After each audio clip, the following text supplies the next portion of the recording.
শুরু করেছিলেন। প্রথম চোটে যারা ইসলাম গ্রহণ করেছিলেন তাদের কথা আজকে আপনাদের সামনে এই অল্প সময় বয়ান করব।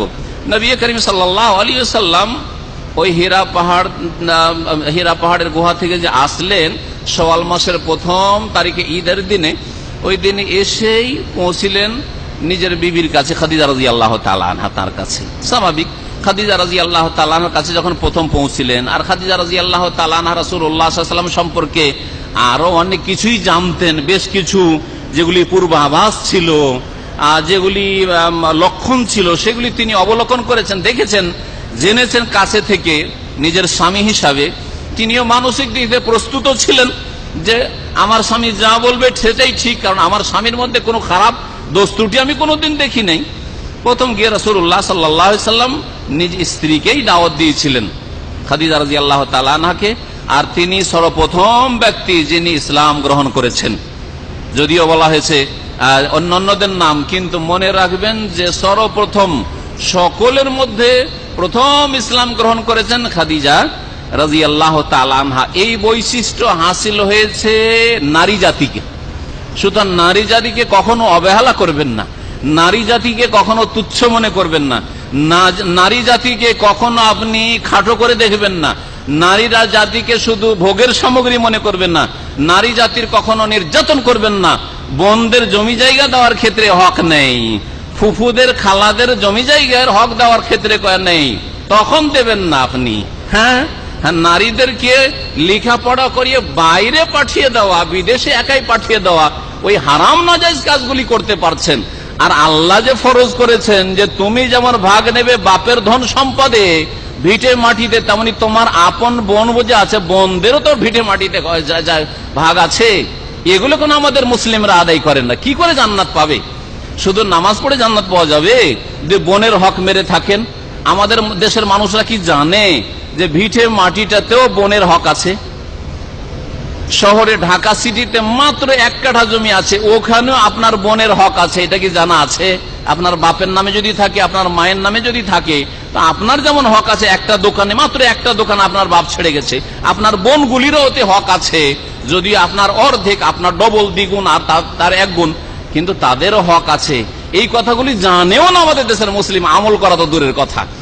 আমি তো মনে করি যে এই পরিবেশে আমি মানুষ হয়েছি, আমাদের দেশের লোকেরা যদি নামাজ রোজাতেও পাশ করে নাই জান্নাতে যাওয়ার জন্য, হজ যাকাতেও পাশ করে নাই, কিন্তু যখন বোনের হকের বিষয় আসবে, মেয়েদের হকের বিষয় আসবে, যে মেয়েরাকে কেন বঞ্চিত করেছো, তখন এই মেয়ের বাপদেরকে আর বোনদের ভাইদেরকে জাহান্নামে যেতে হবে, এতে সন্দেহ নেই, এতে সন্দেহ নেই।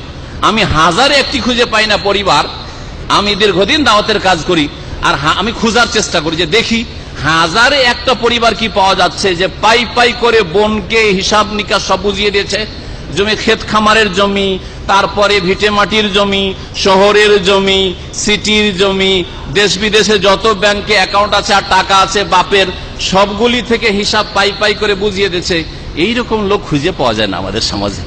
যদি তাই হয় তাহলে কি করে জান্নাত পাওয়া যাবে? আল্লাহর হক নষ্ট করলে আল্লাহ মাফ করতে পারেন, কিন্তু আল্লাহর বান্দার মানুষের হক নষ্ট করলে যতক্ষণ না মাফ করবে তারা খালেস অন্তর থেকে, ততক্ষণ তো মাফ হয় নাই। তো আপনাদের জানা আছে, তারপরে কেন এইভাবে হক মারছেন? সর্বপ্রথম ইসলাম গ্রহণ করেছেন খাদিজা রাদিয়াল্লাহু তাআলা আনহা। তারপরে দ্বিতীয় ব্যক্তি যিনি ইসলাম গ্রহণ করেন তিনি হচ্ছেন আবু বকর সিদ্দিক রাদিয়াল্লাহু তাআলা আনহু, যার নাম ছিল আব্দুল্লাহ। আবু বকর সিদ্দিক রাদিয়াল্লাহু তাআলা, আবু বকর সিদ্দিক রাদিয়াল্লাহু তাআলা রাসূলুল্লাহ সাল্লাল্লাহু আলাইহি ওয়াসাল্লামের মাত্র 2 বছরের ছোট ছিলেন, আর একেবারে বাল্য জীবনের অন্তরঙ্গ বন্ধু ছিলেন। আর সব একজন মানুষ মনের কথা হয় স্ত্রীকে বলে, আর না হলে ঘনিষ্ঠ বন্ধু, যদি অন্তরঙ্গ বন্ধু থাকে তাকেও অনেক কথা বলে, ভূতের কথা। রাসূলুল্লাহ সাল্লাল্লাহু আলাইহি ওয়াসাল্লাম ব্যক্তি পর্যায়ে গিয়ে আবু বকরকে দাওয়াত দিলেন যে আবু বকর, আমার কাছে ওহী এসছে, আর আল্লাহ আমাকে হুকুম করেছেন কুমফা আনজের, মানুষকে সতর্ক করো শিরিক থেকে, কুফরি থেকে, এক আল্লাহর দিনের তোমাকে দাওয়াত দিচ্ছি। আবু বকর সিদ্দিক রাদিয়াল্লাহু তাআলা আনহু কালিমা পড়ে ইসলাম গ্রহণ করলেন দ্বিতীয় পর্বে। তৃতীয় পর্বে যিনি ইসলাম গ্রহণ করলেন তিনি হচ্ছেন বালক আলী ইবনে আবি তালিব, রাসূলুল্লাহ সাল্লাল্লাহু আলাইহি সাল্লামের চাচাতো ভাই, এবং পরবর্তীকালে তিনি জামাইও হন। ফাতেমা রাদিয়াল্লাহু তাআলা আনহার বিয়ে দেন এই আলীর সাথে রাদিয়াল্লাহু আনহু। তার বয়স মাত্র 10 বছর ছিল, মাত্র 10 বছর বয়স ছিল। ওই সময় রাসূলুল্লাহ সাল্লাল্লাহু আলাইহি সাল্লাম নবী হয়ে আসেন, তখন দাওয়াত দেন এই ছেলেকে। আর এই আলী রাসূলুল্লাহ সাল্লাল্লাহু আলাইহি ওয়াসাল্লাম বাড়িতেই লালিত পালিত হতো, চাচার বোঝা অনেক বেশি ছিল। লিখছেন যারা সিরাতের লেখক তারা যে এই আলীরা ভাই বোন অনেক বেশি, আর তার বাবা আবু তালেব খুব দুর্বল মানুষ ছিলেন আর্থিক দিক থেকে। সুতরাং আব্বাস যে রাসূলুল্লাহ সাল্লাল্লাহু আলাইহি ওয়াসাল্লামের চাচা, তিনি বললেন যে দেখো আমি একটা আবু তালেবের ছেলে জাফরকে নিয়ে নিচ্ছি। নবী সাল্লাল্লাহু আলাইহি ওয়াসাল্লাম বললেন যে তাহলে চাচা আমি তাহলে আলীকে নিয়ে নিই, আলীর ভরণ পোষণের দায়িত্ব আমার উপরে থাকলো। আর নিজের বাড়িতেই রাখতেন। আর ছেলের মতো এই আলী মানুষ হইতেন রাসূলুল্লাহ সাল্লাল্লাহু আলাইহি ওয়াসাল্লামের বাড়িতে। আর সুতরাং রাসূলুল্লাহ তৃতীয় পর্বে আলী রাদিয়াল্লাহু তাআলা আনহুকে দাওয়াত দিলেন, তিনিও ইসলাম গ্রহণ করলেন। চতুর্থ পর্বে যিনি ইসলাম গ্রহণ করেন তিনি রাসূলুল্লাহ সাল্লাল্লাহু আলাইহি ওয়াসাল্লামের গোলাম দাস, আজাদ করেছেন রাসূলুল্লাহ সাল্লাল্লাহু আলাইহি ওয়াসাল্লাম যায়েদ ইবনে হারেসা। এই যায়েদ ইবনে হারেসার ঘটনা বলা হয়েছে জাহিলিয়াতের যুগে তাকে বন্দী করে নিয়ে চলে এসেছিল কিছু কাফের মুশরিকরা, আর নিয়ে আসার পরে বিক্রি করে দিয়েছিল। তাকে কিনে নিয়েছিল হাকিম বিন হিজাম, খাদিজা রাদিয়াল্লাহু তাআলা আনহার বোনের ছেলে, ভাতিজা। তারপরে ফুফু খাদিজাকে নবী সাল্লাল্লাহু আলাইহি ওয়াসাল্লামের বিবি খাদিজা রাদিয়াল্লাহু তাআলা আনহাকে দান করে দিয়েছিলেন উপঢৌকনে। রাসূলুল্লাহ সাল্লাল্লাহু আলাইহি ওয়াসাল্লামকে পরে খাদিজা রাদিয়াল্লাহু তাআলা আনহা এই যায়েদকে দান করে দিয়েছে, ইয়া রাসূলুল্লাহ এটা আপনার খাদেম হিসেবে আপনাকে আমি গিফট করলাম। তো রাসূলুল্লাহ সাল্লাল্লাহু আলাইহি ওয়াসাল্লামের কাছেই থাকতেন যায়েদ বিন হারেসা। শুনতে পেলেন যায়েদ বিন হারেসার বাপেরা, বাপ চাচারা যে ওকে মক্কায় কেউ ধরে নিয়ে চলে গেছে আর বিক্রি করে দিয়েছে, আর মোহাম্মদ রাসূলুল্লাহ সাল্লাল্লাহু আলাইহি ওয়াসাল্লামের বাড়িতে উনি আছেন। বাপ চাচারা সবাই আসলেন যে আমাদের ছেলেকে আমরা ফিরিয়ে নিয়ে যাব। রাসূলুল্লাহ সাল্লাল্লাহু আলাইহি ওয়াসাল্লাম তখন যায়েদকে ডাকলেন, আর ডাকার পরে বললেন যে দেখো যায়েদ, এখন তোমার বাপ এসেছে, তোমার চাচা এসেছে তোমাকে নিয়ে যাওয়ার জন্য। অবৈধভাবে তোমাকে মার্কেটে নিয়ে এসে বিক্রি করেছে, আর অন্যরা কিনেছে, আমাকে উপঢৌকন দেওয়া হয়েছে আমার স্ত্রীর তরফ থেকে।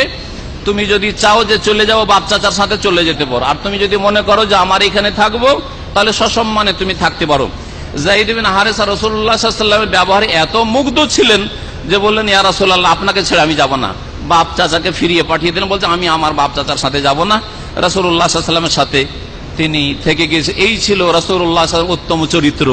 বাপকে ছেড়ে দিয়ে, চাচাকে ছেড়ে দিয়ে, বংশধরকে ছেড়ে দিয়ে রাসূলুল্লাহ সাল্লাল্লাহু আলাইহি ওয়াসাল্লামের সাথে থাকার জন্য প্রস্তুত, যে আমি যাব না, আমার বাপের সাথে আমি যাব না। এই যায়েদ বিন হারেসা 4 নম্বরে ইসলাম গ্রহণ করেছেন, আর এই 4 জন একই দিনে ইসলাম গ্রহণ করেছেন। আজকে এখানে আমার আলোচনা শেষ করছি। আর বাকি যারা প্রথম দিকে ইসলাম গ্রহণ করেছেন আশরায়ে মুবাশশারা আর অন্যান্য সাহাবায়ে কেরামরা মক্কায়, তাদের কথা ইনশাআল্লাহ তাআলা আগামী দিনগুলিতে আপনাদের সামনে পেশ করার চেষ্টা করব। আল্লাহ পাক রব্বুল আলামিন যেন রাসূলুল্লাহ সাল্লাল্লাহু আলাইহি ওয়াসাল্লামের